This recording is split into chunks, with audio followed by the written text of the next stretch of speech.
દ્રશ્યો તમે જે જોઈ રહ્યા છો તે દ્રશ્યો પરથી એવું કંઈ સાબિત થાય છે કે પોલીસની ફક્ત વાતો કે અફવા કે પછી ટાળા પોરના ગપ્પા છે। જી હા, હમ તો ગૃહ રાજ્યમંત્રી હર્ષ સંઘવી દ્વારા અવારનવાર નિવેદનો આપવામાં આવે છે કે રાજ્યમાંથી ચોરી અને નબીરાઓને દૂર કરવામાં આવશે, ત્યારે તેવામાં જ મધરાત્રે ચોરો જે સીસીટીવી કેમેરાની અંદર કેદ થઈ રહ્યા છે તે ચોરો સ્પષ્ટપણે દેખાય છે કે કઈ રીતે લાતો અને પથ્થર મારીને આ ઓફિસનું તાળું તોડી રહ્યા છે અને ઓફિસની અંદર ખુલ્લે આમ વગર જે પ્રમાણે જોઈ રહ્યા છે કોઈ પ્રકારના ડર વગર જ જે ચોરી કરી રહ્યા છે એ તેઓને કોઈ ડર જ નથી।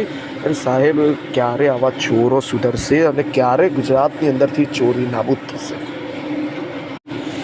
આ વધતી જતી ચોરીના કારણે હવે તો ગુજરાત સરકાર ઉપર જ એક સવાલ ઊભો થાય છે કે સાહેબ, ક્યારે નબીરાઓ ને દારૂડિયાઓ તો ઓછા થઈ જશે, પરંતુ આવી વધતી જતી ઠેર ઠેર શહેરોમાં વધતી જતી આવા ચોરીના કેસો ક્યારે દૂર થશે અને ક્યારે આવા ચોરોનો અંત આવશે?